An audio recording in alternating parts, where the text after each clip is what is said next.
Pokemon, get some on with me. I know it's my destiny. Pokemon, oh, you're my best friend. In a world we must defend. Hey guys, welcome back to Dragon Guide. Welcome back to a brand new video. This is part 10 of What If Ash Fully Evolved All His Pokemon. And let's start with the video. Now, Ash, after his adventure at the Fuchsia Gym, does not participate in the Big P Pokemon race with Ponyta as the gang is late nearly by a month, so events of this episode have already taken place and they do not happen in our timeline. Ash and gang then enter the Pokemon preservation area, but they do not encounter Tommy as he has already been saved. Now, the difference in our timeline will be that Ash will start focusing on raising his Pokemon egg with Bulbasaur and is taken in interest by the Kangaskhan herd as they want to teach Ash how to take care of the young ones. As Bulbasaur and Ash then, after learning from Kangaskhan, try to warm the egg up to hatch it. But this is then disturbed by Team Rocket's arrival, who want to try to steal the Pokemon egg and catch the Kangaskhan using their Kangaskhan robot. Now, this causes Ash, Brock and Misty to fight Team Rocket's Kangaskhan robot with a Wartortle, Vulpix and Tentacruel trio respectively, and they manage to prevent Team Rocket from capturing any Kangaskhan and defeat them. The egg starts to suddenly glow as all of Ash's Pokemon, Brock's Pokemon and Misty's Pokemon come out of the Pokeballs, and the Kangaskhan herd surrounds Ash as the Pokemon egg hatches into a Nidoran female in Ash's arms as it licks Ash's face and then gets a little scared from all the other Pokemon around apart from Bulbasaur and rubs its head against Bulbasaur's. With this moment of joy, Ash is instructed by Brock to keep Nidoran close to himself as a newly hatched Pokemon needs to stay with their trainer for the initial days. As Ash then agrees and tells Kadabra that he will be sending it to Oak's lab so that Nidoran can stay with him, and Kadabra agrees because Nidoran is a baby Pokemon. And Nidoran is eventually during the day caught by Ash in a Pokeball as our heroes then leave the next morning as a very strong friendship starts to bloom between Nidoran and Bulbasaur as a gang is being seen off by the Kangaskhan herd. Ash and gang then with the new baby Pokemon arrive in the Safari Zone. They, like the canon, meet the Safari Zone warden Kaiser, who is very mysterious about his picture with a Dratini and them existing in the Safari Zone. Just like the canon, the gang hear from Professor Oak about the Dratini as Team Rocket overhears them and aims to catch one. Oak also instructs Ash to take care of Nidoran as it is very young. Our heroes then enter the Safari Zone as both Brock and Ash manage to catch a Taurus very easily, and now overconfident in his abilities to catch Pokemon, Ash then tries to catch a Rhyhorn only to fail as Brock then tries his luck and manages to catch it with some bait, making Ash slightly jealous. Misty meanwhile utilizes the fishing rods and catches a Magikarp which she is annoyed by, but not to be made fun of by the boys, claims she has caught it to raise it into a strong Gyarados such that she can eliminate her fear of Gyarados. Ash then manages to catch a Scyther too. Then the events of the canon take place as Ash and gang save Kaiser and the Dratini from Team Rocket with the help of an evolved Dragonair. As Ash and gang promise to not reveal the existence of Dratini to the world, as Oak informs Ash that his Scyther was extremely competitive and was constantly training with the likes of Butterfree, Pidgeotto and even Krabby as Ash and friends leave for their next destination. Ash and gang next arrive at the cycling road and events of the canon take place just the same as Ash and Misty participate in a double battle against the biker gang leader Chopper and Tyra, but they do not have to reach the sick Pokemon in the sunny town like the canon due to us being later in the timeline. Ash and Misty send out Bulbasaur and Tentacool as Chopper and Tyra send out Golem and Cloyster. Misty and Ash, due to being on better terms in our series, fight in a surprisingly coordinated way where Bulbasaur takes care of Cloyster and Tentacool defeats Golem. As Ash allows Nidoran to witness this battle, and just at the end of the battle, Bulbasaur starts to glow but resists this evolution, shocking everyone as Ash and gang learn from Meowth that Bulbasaur does not want to evolve but remain the same, which Ash accepts due to it being Bulbasaur's wish and Ash wanting to do what Bulbasaur wants. Now, Team Rocket then further proceeds to ask the biker gang to further steal Ash, Misty and Brock's Pokemon from them. Now, this happens as the biker gang steals the Pokemon and is trying to run away by cycling away, And suddenly, this is also followed by a storm as Nidoran, Tentacool, and Vulpix and Pikachu get stolen.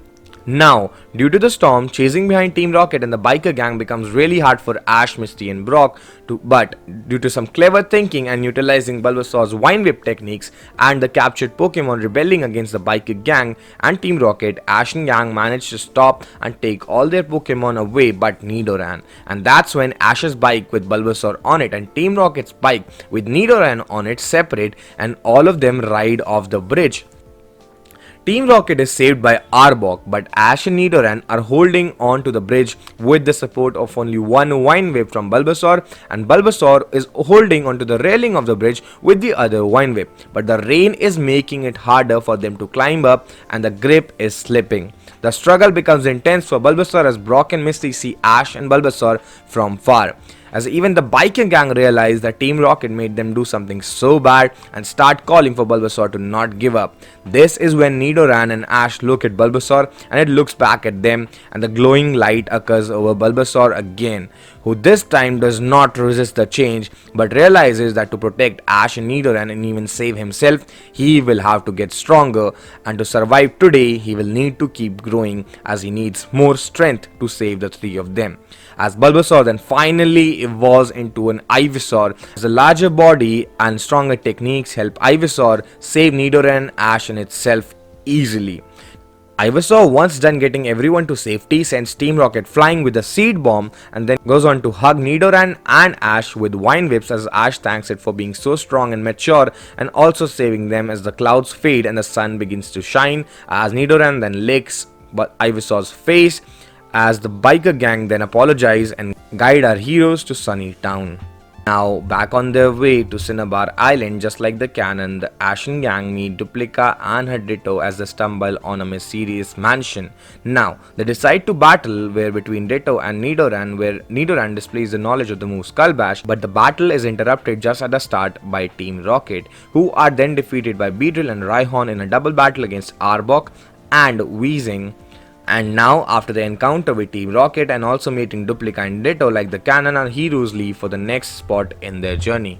Now, on their way to Cinnabar Island, our heroes try to take a resting spot at the Matcha City Pokemon Center, and like the canon, our heroes bump into Nurse Joy and Professor Akihibara, who designed the Pokemon transport system, which is facing issues, and they end up following him to his lab to find a solution and learn about Porygon being stolen by Team Rocket, who are the main problem just like always. The events of the canon follow as Ashen gang challenge Team Rocket to fight between two Porygons on different sides, and the events of the canon take place as our heroes barely escape the antivirus after defeating Team Rocket in the virtual world to reach the real world safely. As for their successful attempts, the professor offers the prototype Porygon to the group, but Ashen gang turned down the offer, claiming that their one-off experience with Porygon was enough for them, and they thanked the professor for his proposal.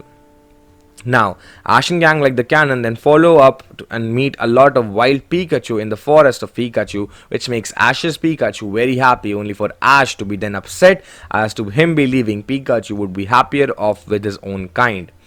Then, Pikachu, to everyone's surprise, chooses to stay with Ash and continues their adventure as Brock and Misty hug Ash and Pikachu during their moment of emotional vulnerability, only for Team Rocket to show up and capture all the Pikachu and Ash's Pikachu to save them and defeat Team Rocket as Ash and friends leave for the next destination. Also, we also see Primeape noticing this from far but does not show up on the battle scene this time. Now, still not having reached Cinnabar Island, Ash and gang are starting to get frustrated, but just like the canon, they encounter the Evee brothers at the foot of the Evolution Mountain, but instead of Team Rocket entering the picture, Ash decides to take the brothers in a 3-on-3 battle with his unevolved Pokemon to show them that Mikey did not have to evolve his Evee to get stronger. So for this battle, Ash uses the Pokemon transfer machine utilized by Mikey, the fourth brother, to bring back Krabby for Water Turtle for this battle. Also, Nidoran will be watching all these battles and has seen all of Ash's battles since it had hatched. as the battle starts with Flareon versus Krabby. Ash calls for a Bubble Beam, which is a direct hit and is super effective, as Flareon is asked to revert with the Flamethrower. Ash asks for Krabby to follow it up with the Mud Shot, which again lands and is super effective, as Flareon retaliates with a Fire Fang, which Krabby dodges and finishes off Flareon with the Metal Claw. The next battle is against Vaporeon, as Ash decides to utilize Pikachu. Pikachu starts off with a Thunderbolt, which is a critical hit and is super effective, as Vaporeon fights back with the Hydro Pump. Ash then calls for a quick attack as Vaporeon takes damage and uses Aurora Beam. Ash then asks Pikachu to finish it off with a Dig, followed by a Thunderbolt. The last battle is against Jolteon, and Ash's only unevolved Pokemon left is Nidoran, as Ash encourages it to fight its first ever proper battle. Ash, knowing the lack of strength being his disadvantage, decides to utilize the speed and small size to seal his third victory, as Ash calls for Nidoran to run around Jolteon, bringing up a dust cloud. Jolteon does launch a Thunderbolt but misses the target every time, as Ash then calls for Poison Stings to be launched from random spots, eventually overwhelming Jolteon and poisoning it. Jolteon then tries to use Thunder Fang, which lands but is extremely weak due to the excessive poisoning it has faced, as Ash then calls for a Skull Bash. Nidoran then tucks its head and raises its defense stat, and then the poisoned Jolteon again launches a Thunder Fang, this time missing it, and is hit by a strong Skull Bash, winning Ash the battle, who celebrates it with Nidoran, Pikachu, Krabby and Bulbasaur, and teaching the brothers about the true strength of unevolved Pokemon.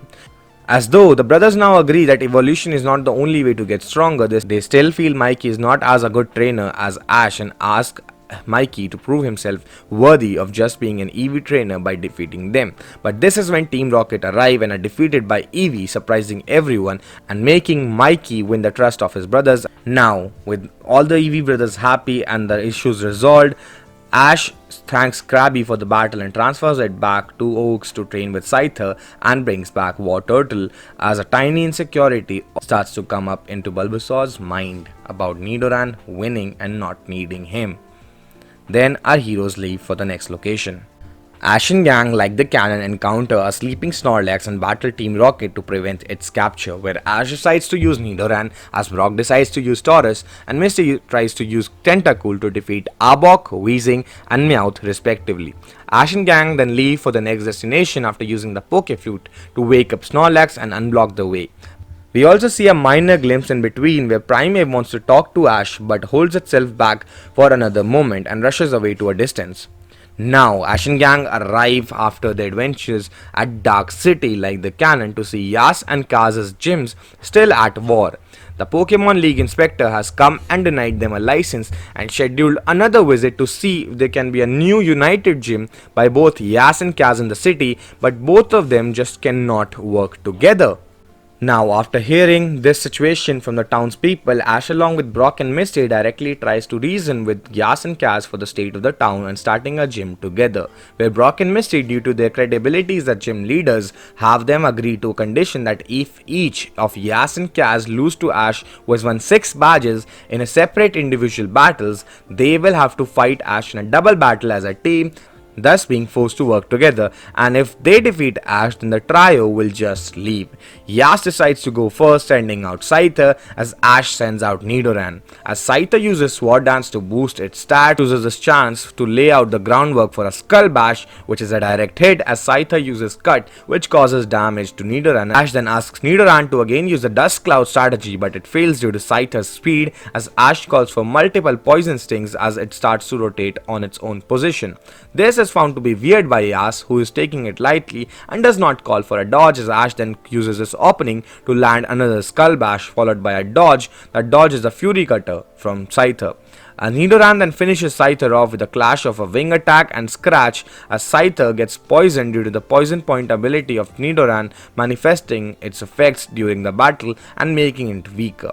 Ash then decides to use Ivysaur for his battle against Kaz's Electabuzz, as Electabuzz starts with the Thunder Punch, as Ash asks Ivysaur to stop it midway using Vine Whips and throwing Electabuzz away.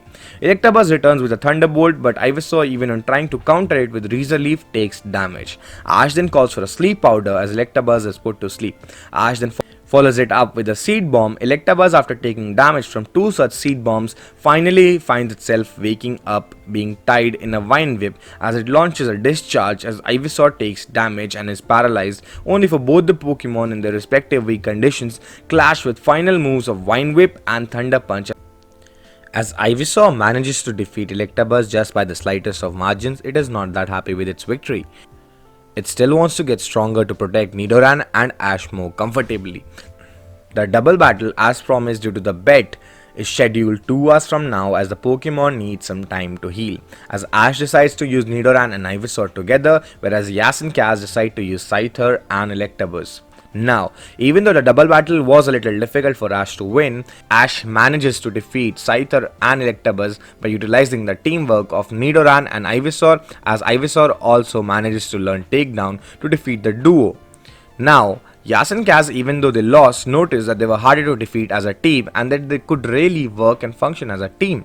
Now, this is when Team Rocket attacks and manages to steal Pikachu, who is saved by the surprising teamwork of Yas and Kaz with their Pokemon. Nurse Joy, who is the Pokemon League Inspector, is impressed to see both the trainers defeating Team Rocket with their teamwork as Ash gets Pikachu back and Yas and Kaz celebrate as the Ash and gang decide to leave the town after celebrating slightly with Yas and Kaz and asking them to always work together as friends. And that's all for this video, guys, and I really thank you for your continued support. And part 11 will be coming out soon in 4-5 days, and till then, keep liking, keep sharing, keep commenting, and give me your feedback on this episode, give me a review. And that's it, Dragon Guide, see you soon, and I really am grateful for you guys' support. Let's get to 1200 subscribers in the next 20 days. I think we can do it. We are at 1102. Let's do this. Until then, I'm really hoping you guys are enjoying the series. Thank you for your time. Thank you for always being here to comment and watch my work.